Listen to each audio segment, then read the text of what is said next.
You're a newborn in ancient Sparta, only a few days old. A group of elders is standing over you, studying your body, your limbs, your face, the shape of your skull.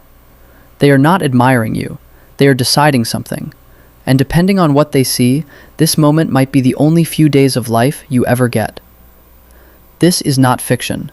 This is a documented part of how one of history's most disciplined societies decided who got to exist. We talk endlessly about ancient warfare, ancient architecture, ancient philosophy. Entire documentaries get made about how the pyramids were built, or how Rome engineered its roads. But almost nobody talks about something that shaped the actual lived experience of billions of ancient humans. What happened to you if your society simply decided you weren't attractive enough?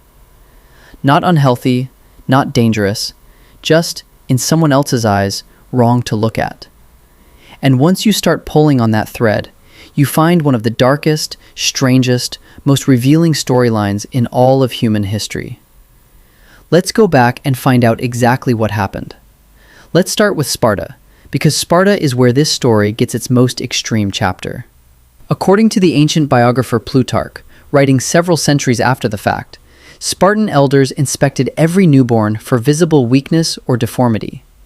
If a child was judged unfit, historical tradition holds that it could be left exposed on a hillside near Mount Taygetus, left to die from exposure or predation. Modern historians actually debate how literally and how frequently this was carried out. Plutarch was writing long after Sparta's peak, and some scholars argue this practice has been exaggerated for dramatic effect. But the fact that a story like this could even be believable about a real civilization tells you everything about how ancient societies linked physical appearance to a person's fundamental right to exist. And Sparta wasn't operating in some kind of moral vacuum. Rome had the exact same power, except it wasn't folklore, it was written law. The 12 Tables, one of the earliest Roman legal codes, dating back to around 450 BCE, gave a father the legal authority to decide whether a visibly deformed newborn lived or died. One person, one glance. No trial, no counsel. Historian scholars studying Roman family law describe this as patria potestas, the near total power a father held over his household, extended all the way to his newborn child's face. Now here's where it gets genuinely strange, because the judgment didn't stop at infancy. If you survived, and most people obviously did, ancient thinkers had already built an entire pseudoscience around what your face meant about your soul.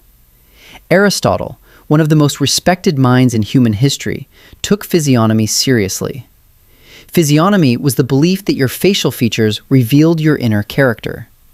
In his writings, close-set eyes were linked to dishonesty. A crooked nose supposedly hinted at a violent temperament. This wasn't some fringe superstition whispered in back alleys.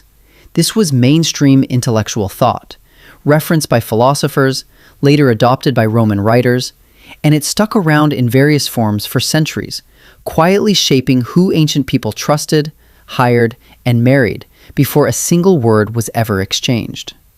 And speaking of marriage, this is where appearance stopped being philosophical and became brutally practical. In most ancient economies, marriage wasn't a romantic choice, it was survival infrastructure.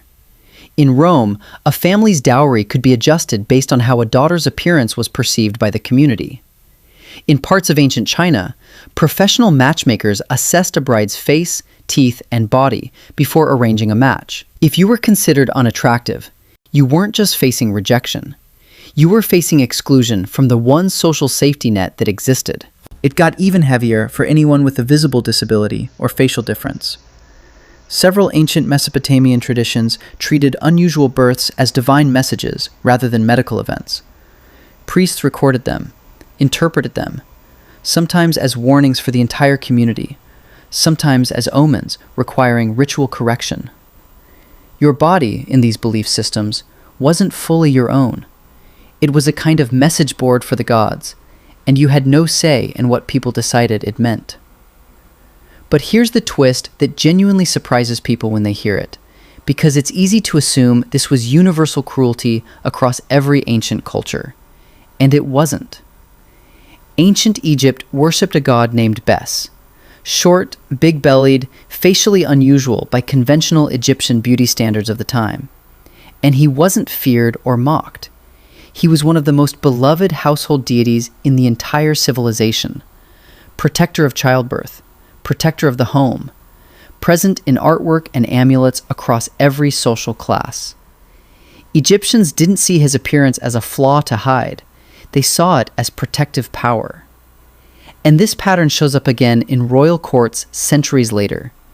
Court dwarfs and jesters in some Egyptian and later medieval European courts sometimes held real access and influence with rulers, valued specifically because they looked different from everyone else in the room, not despite it.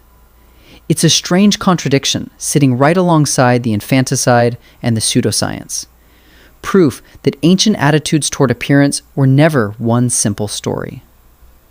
So what's actually going on underneath all of this? Strip away the specific customs, the Spartan hillside, the Roman law, the Chinese matchmakers, the Mesopotamian priests, and a pattern emerges that repeats across almost every ancient civilization we have record of. Physical appearance wasn't really about beauty.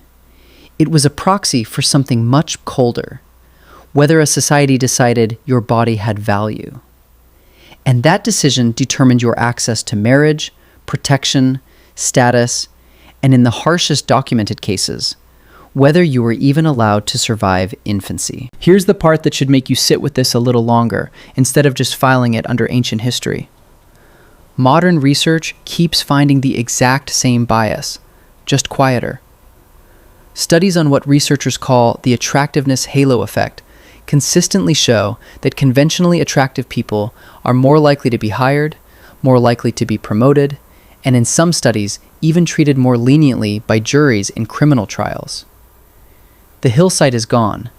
The legal power of a Roman father is gone. But the underlying instinct, the one that quietly decides someone's worth based on their face, never actually left. It just stopped writing itself into law.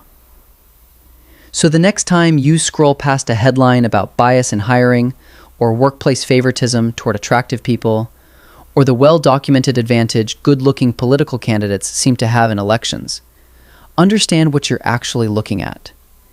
You're watching one of the oldest, most persistent instincts in human history, quietly running in the background of a society that likes to believe it left this behind thousands of years ago. It didn't. It just got better at hiding.